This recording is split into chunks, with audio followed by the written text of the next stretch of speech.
Oke, halo semua.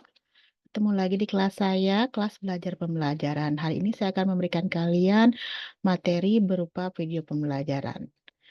Baik, tanpa berlama-lama kita mulai saja. Sebelumnya saya share screen dulu. Semoga suara saya jelas terdengar.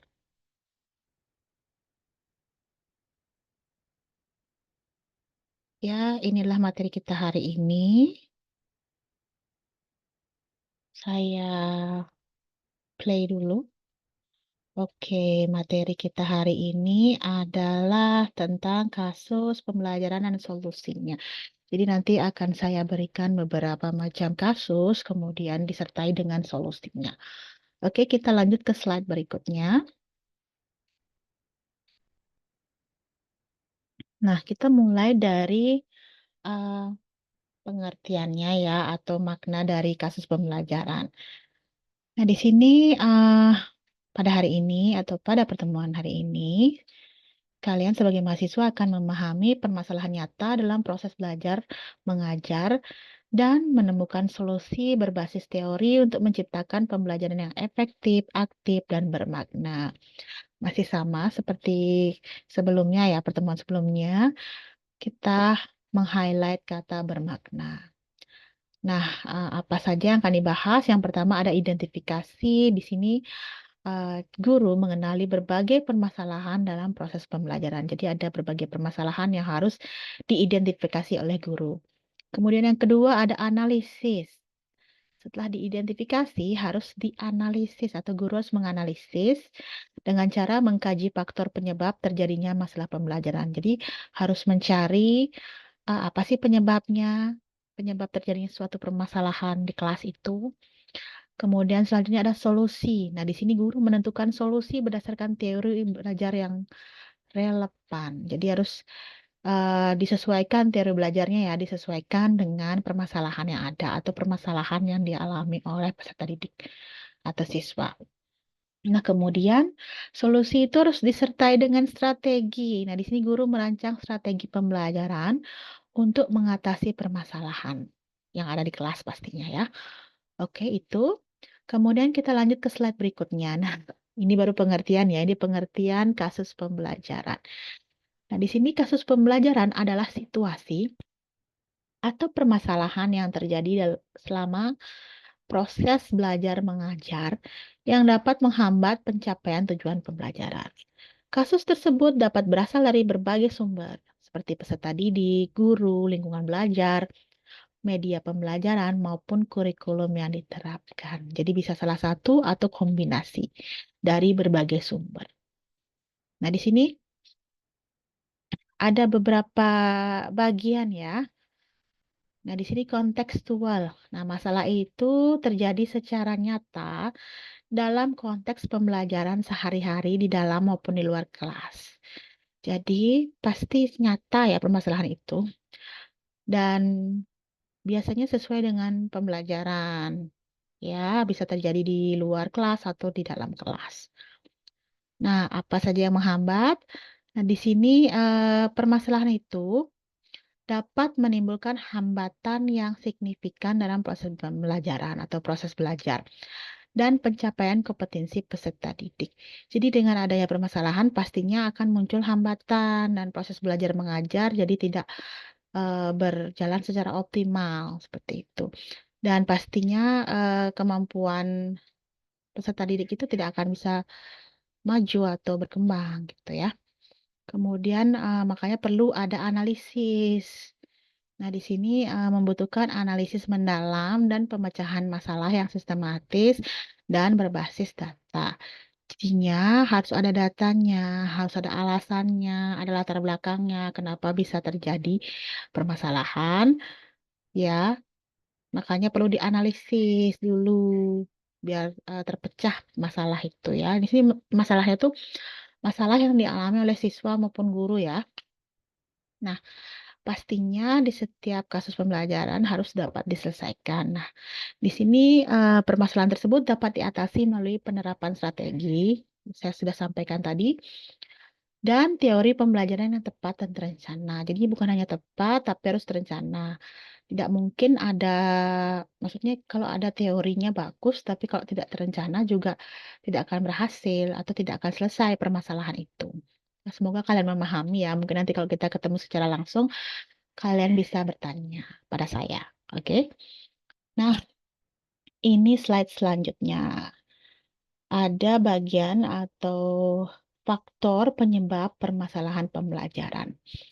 Permasalahan pembelajaran umumnya muncul dari dua arah utama, dari dalam diri peserta didik sendiri itu ya, maupun dari kondisi eksternal yang melingkupinya. Memahami akar penyebab ini adalah langkah pertama menuju solusi yang tepat.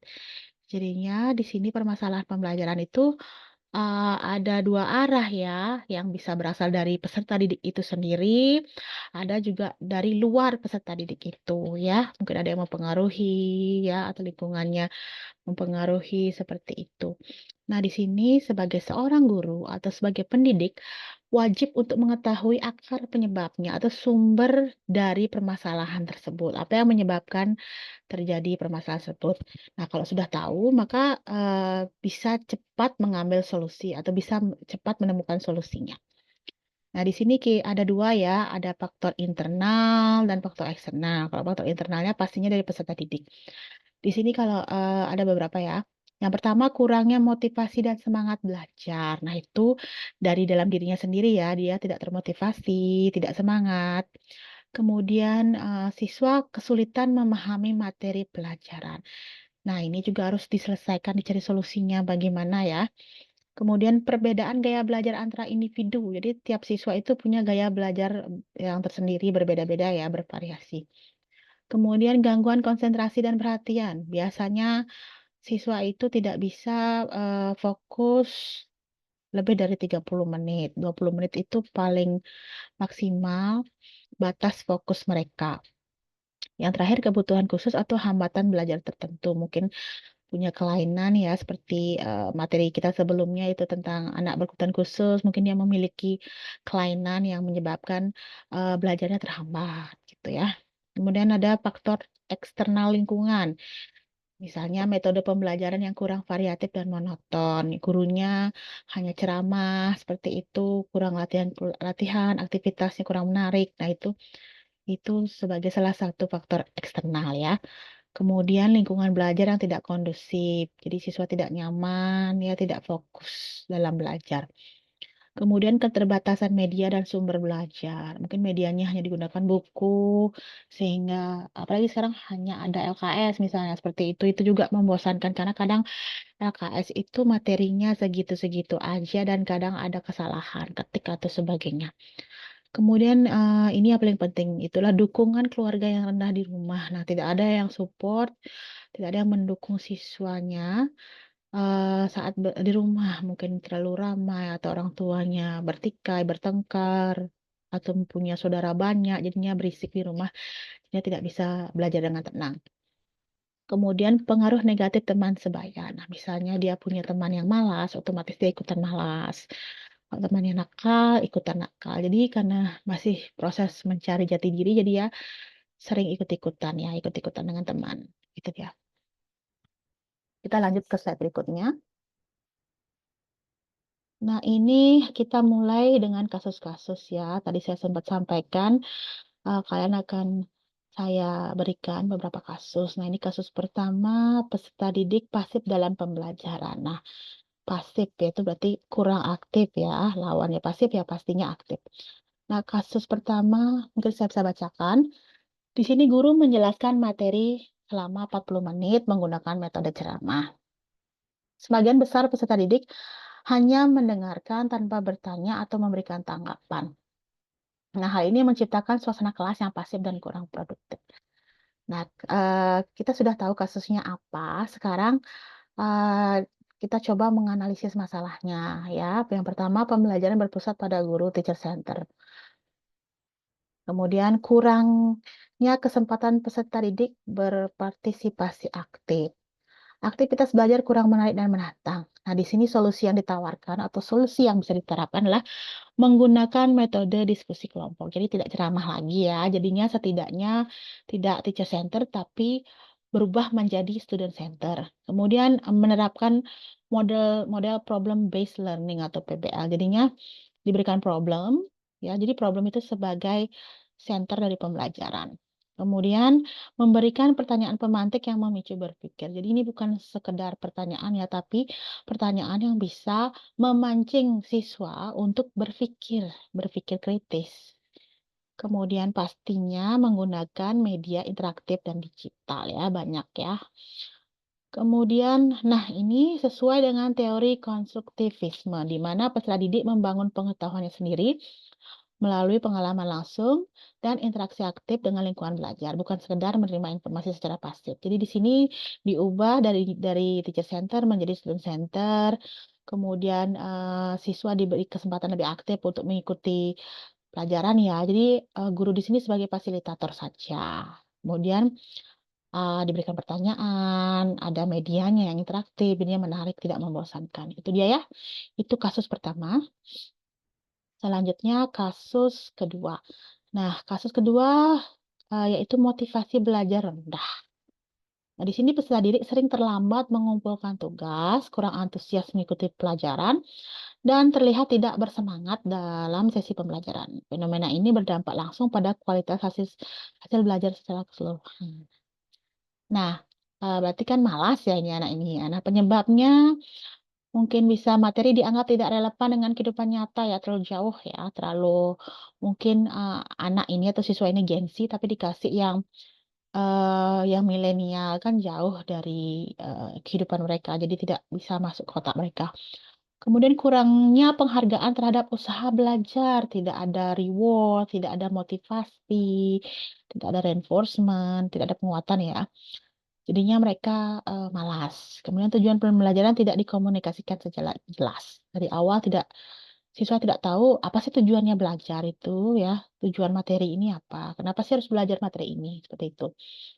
Kemudian solusinya untuk menyelesaikan permasalahan tersebut adalah mengaitkan materi dengan konteks kehidupan nyata.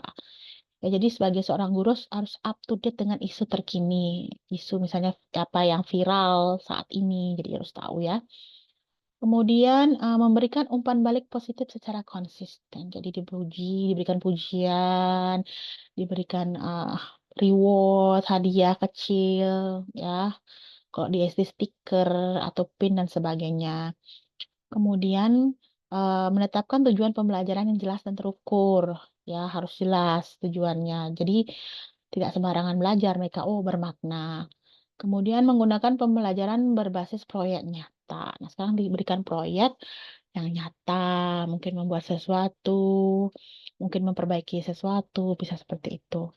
Nah, ini sejalan dengan teori Maslow, yang dimana kebutuhan dasar individu adalah rasa aman, penghargaan, dan aktualisasi diri, yang dimana harus terpenuhi terlebih dahulu agar motivasi belajar dapat tumbuh dan berkembang secara optimal. Jadi, harus butuh dulu. Siswa itu merasa, "Oh, aku memerlukan belajar ini, aku perlu belajar ini karena ini penting." Ya, jadinya seperti tadi tujuannya harus jelas dulu. Jadi kalau udah tahu, sudah berminat, mereka jadinya lebih termotivasi ya. Itu dia kasus kedua. Kemudian lanjut kasus ketiga. Perbedaan kemampuan peserta. Nah, di sini dalam satu kelas terdapat peserta didik yang mampu memahami materi dengan cepat, sementara sebagian lain membutuhkan waktu yang lebih lama. Kayak ada yang fast learner, ada yang slow learner. Nah, dengan adanya ini, kesenjangan ini menciptakan tantangan tersendiri bagi guru yang mengelola pembelajaran yang inklusif. Nah, seperti pembelajaran berdiferensiasi. Di sini pendidik menyesuaikan konten, proses, dan produk belajar berdasarkan profil dan kebutuhan masing-masing peserta didik. Ya, harus disediakan. Karena kan berbeda kemampuan tiap peserta itu. Ya, tiap peserta didik itu berbeda. Kemudian ada tutor sebaya, memanfaatkan peserta didik yang lebih mahir untuk membantu rekannya membangun kolaborasi dan rasa percaya diri. Misalnya mereka diajak belajar bersama atau belajar secara berpasangan, yang satu ada yang cepat belajar atau fast learner, yang satu slow learner. Jadi digabungkan mereka sehingga ya siswa yang fast learner ini dapat membantu siswa yang slow learner agar lebih maju, lebih termotivasi, ya. Kemudian ada remedial pengayaan, menyediakan materi tambahan, lembar kerja remedial, dan soal pengayaan sesuai dengan tingkat kemampuan masing-masing. Nah, misalnya kalau nilainya jelek, ada remedinya atau pengulangan lagi. Jadi mengulang tes atau dikasih pengulangan materi, ya, seperti itu.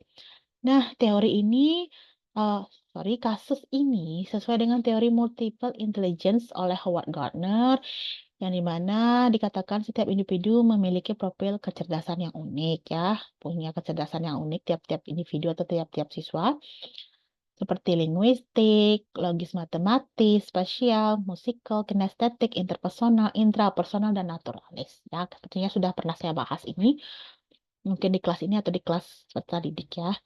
Oke, lanjut, itu dia kasus ketiga. Jadi intinya tiap individu atau tiap peserta didik itu berbeda. Jadi harus di-treatment atau diperlakukan berbeda juga. Kemudian ada kasus keempat, yaitu kesulitan memahami konsep abstrak. Nah, narasinya begini, peserta didik kesulitan memahami konsep-konsep abstrak seperti pecahan dalam matematika, gaya gravitasi dalam IPA, atau konsep-konsep bahasa yang tidak dapat dilihat secara langsung. Abstraksi tanpa jangkar konkret menjadi penghalang pemahaman yang nyata. Jadi di sini, siswa itu jangan diberikan sesuatu yang abstrak, harus yang nyata ya, yang bisa dilihat oleh mereka, bisa dipegang. Nah, di sini kita coba analisis masalahnya. Masalahnya yang dapat analisis seperti materi terlalu abstrak dan jauh dari pengalaman nyata ya, lagi-lagi yang nyata ya. Jadi harus, materi itu yang nyata, dekat dengan kehidupan mereka, jangan jauh. Kemudian, kurangnya penggunaan media atau alat peraga konkret. Kalau tadi ada media yang atraktif, di sini harus yang konkret, benda nyata ya setidaknya. Kayak misalnya apel, harus diperlihatkan apel ya. Kemudian pengalaman belajar kurang bermakna dan kontekstual. Ya pastinya kalau seperti ini pasti tidak bermakna pembelajaran. Nah, solusinya bagaimana? Di sini ada solusi berbasis konkret, yaitu menggunakan alat peraga manipulatif yang dapat dipegang. Ya, jadi bukan yang asli, tapi hampir menyerupai asli gitu ya. Seperti misalnya tengkorak, kan nggak mungkin membawa tengkorak yang asli ya. Jadi dibawa tengkorak yang artifisial atau buatan, tapi tetap menyerupai yang asli, seperti itu. Kemudian menampilkan video animasi atau simulasi interaktif. Nah, ini bisa membuat mereka lebih tertarik untuk belajar ya. Kemudian menggunakan contoh nyata dari kehidupan sehari-hari peserta didik ya, mungkin dari pengalaman mereka ya, atau benda-benda yang ada di sekitar mereka itu bisa. Kemudian melakukan demonstrasi langsung atau eksperimen sederhana. Jadi sebenarnya anak-anak atau siswa itu suka bereksperimen. Jadi mungkin kalau kalian jadi guru cobalah bereksperimen dengan mereka. Nah, kasus ini sesuai dengan teori kognitif Jean Piaget, yang di mana peserta didik lebih mudah memahami konsep melalui pengalaman konkret yang dikenal dengan concrete operational stage, sebelum mampu berpikir secara formal dan abstrak, itu ya, itu kasus keempat. Nah, di sini ada kasus kelima, gangguan perilaku di kelas, ya. Narasinya, beberapa peserta didik sering berbicara sendiri, berjalan-jalan, atau mengganggu konsentrasi teman saat pembelajaran berlangsung. Perilaku ini menciptakan suasana kelas yang tidak kondusif dan menghambat proses belajar secara kolektif. Nah, di sini mungkin, siswa ini mengalami gangguan ya, atau, siswa ini merupakan anak berkebutuhan khusus, bisa jadi. Nah, di sini disediakan atau diperlihatkan akar masalahnya. Yang pertama, kurangnya keterlibatan aktif dalam pembelajaran, aturan kelas yang tidak konsisten atau disepakati bersama, kebutuhan perhatian yang tinggi, dari peserta didik tertentu. Itu akar permasalahannya. Nah, bagaimana menanganinya atau strateginya? Yang pertama, menyepakati aturan kelas bersama di awal semester. Jadi harus berembuk, harus diskusi dulu, harus membuat aturan kelas yang sesuai dengan peserta didiknya. Kemudian menggunakan reinforcement positif secara konsisten. Jadi jangan tidak konsisten, misalnya kadang-kadang melanggar peraturan gurunya sendiri, atau kadang memberikan penguatan, kadang tidak, kadang memuji, kadang tidak memberikan reward, kayak itu ya harus konsisten. Kalau mau memberikan reward, ya seterusnya memberikan reward. Kemudian, selanjutnya ada merancang aktivitas yang melibatkan semua peserta didik. Jangan hanya beberapa saja yang aktif, tapi usahakan di satu kelas itu semua bisa ikut berpartisipasi ya. Kemudian yang terakhir membangun komunikasi terbuka dengan orang tua. Nah, ini bagus sekali. Jadi bukan hanya komunikasi dengan siswa atau anak, tapi juga dengan orang tua, bertanya sebenarnya ada permasalahan apa di rumah atau punya gangguan, kesehatan apa, sehingga anaknya itu berperilaku aneh di kelas, gitu. Nah, di sini landasan teori yang digunakan adalah teori behaviorisme yang menjelaskan bahwa perilaku manusia dapat dibentuk, dimodifikasi, dan dipertahankan melalui penguatan atau reinforcement positif dan konsekuensi yang diberikan secara konsisten dan terencana. Itu dia landasan teorinya. Kita sudah sering belajar ya. Oke, nah di sini ada diberikan langkah-langkah analisis kasus pembelajaran. Nah, menganalisis kasus pembelajaran memerlukan pendekatan sistematis dan struktur. Berikut adalah kerangka 5 langkah yang dapat digunakan oleh guru untuk mendiagnosis dan menyelesaikan permasalahan pembelajaran secara efektif. Jadi ada diagnosisnya ya. Sepertinya ini sudah saya jelaskan, cuma di-review di sini ya. Yang pertama identifikasi dulu ya, apa yang terjadi, siapa yang terlibat, ya. Itu harus diketahui dulu, kemudian setelah diketahui baru ke tahapan analisis. Ya, ke langkah analisis, penyebabnya apa? Dari faktor internal kah atau eksternal kah? Itu ya, itu dianalisis penyebabnya. Kemudian, alternatif, dibuat atau diberikan pilihan-pilihan solusi ya, ada beberapa solusi, solusi ini mempunyai kelebihan dan kekurangannya. Kemudian kalau sudah tahu solusinya, dicoba diimplementasikan atau dilaksanakan. Nah, penerapan solusi dan penanggung jawab. Nah, harus siapa yang menerapkan, siapa yang bertanggung jawab terus tahu ya. Kemudian setelah diimplementasi atau dilaksanakan solusi itu, baru dievaluasi apakah berhasil atau tidak, perlu perbaikan atau tidak gitu ya. Nah, di sini dia. Di bawah sudah dijelaskan ya apa masalah yang terjadi, siapa terlibat, kapan. Nah, itu kalian bisa baca sendiri. Oke. Ya, itu dia langkah-langkahnya. Kemudian selanjutnya, ya. Nah, di sini aktivitas diskusi kelompok. Ini ada studi kasus lagi ya. Seorang guru menemukan bahwa 70 peserta didik memperoleh nilai di bawah KKM, ya di bawah rata-rata dia, pada pelajaran tertentu. Selama proses pembelajaran, guru lebih sering menggunakan metode ceramah satu arah dan hampir tidak pernah menggunakan media pembelajaran pendukung. Ya, misalnya dalam kelompok kecil, diskusikan studi kasus di atas secara mendalam dengan mengikuti langkah-langkah berikut. Tadi kan diskusi ini ada langkah-langkahnya. Yang pertama, identifikasi masalah utama. Tentukan permasalahan inti yang paling menghambat pencapaian hasil belajar peserta didik. Kemudian, analisis faktor penyebabnya. Kaji faktor internal dan eksternal yang berkontribusi terhadap rendahnya capaian nilai peserta didik. Jadi yang tadi ya studi kasusnya itu ya. Kemudian tentukan teori belajar yang relevan, pilih satu atau lebih teori belajar yang paling tepat menjelaskan dan memecahkan kasus ini. Misalnya tadi ada teori behaviorisme, ada teori dari Jean Piaget, dan sebagainya. Kalian bisa reply lagi ke depan ya. Kemudian rancang solusi pembelajaran, susun rencana solusi yang praktis, terukur, dan dapat segera diimplementasikan oleh guru. Yang terakhir, presentasikan hasil diskusi, paparkan temuan dan rekomendasi kelompok pada seluruh kelas untuk mendapat masukan. Mungkin lain kali saya akan memberikan studi kasus pada kalian, dan kemudian kalian harus menggunakan langkah-langkah ini ya. Oke, itu contohnya dengan menggunakan diskusi ya. Nah, sekarang kita harus refleksi ya. Ini merupakan akhir dari kasus ya, studi kasus. Nah, di sini refleksi merupakan bagian penting dari proses belajar. Jadi, guru dan siswa harus meluangkan waktu untuk merenungkan pertanyaan-pertanyaan berikut secara jujur dan kritis. Nah, jawabanmu mencerminkan pendapat mendalam terhadap materi yang dipelajari. Pertanyaan pertama, mengapa guru memahami dan mampu mengidentifikasi kasus pembelajaran yang terjadi di kelasnya? Itu dia. Kemudian pertanyaan kedua, bagaimana cara memilih solusi paling tepat dan efektif mengatasi suatu kasus pembelajaran tertentu?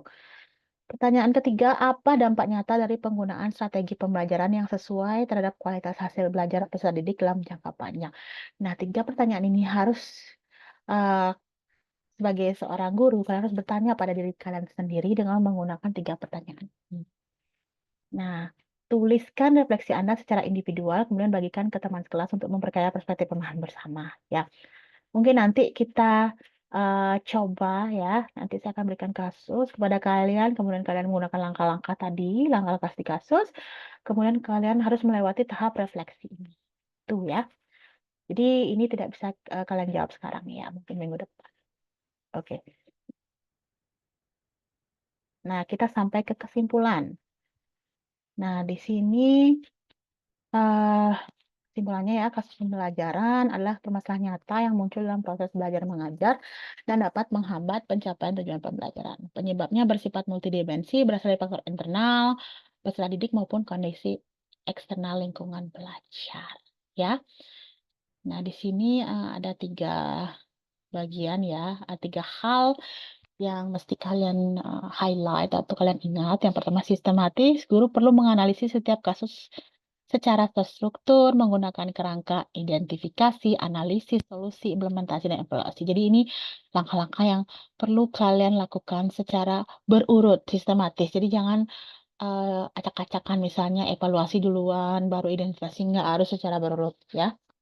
Kemudian pastinya harus berbasis teori. Nah, solusi yang dipilih harus berakar pada teori belajar yang relevan, seperti teori konstruktivisme, behaviorisme, kognitif, motivasi. Jadi bukan sekadar intuisi atau feeling aja ya, kayaknya gitu, jangan, harus pakai teori dari para ahli.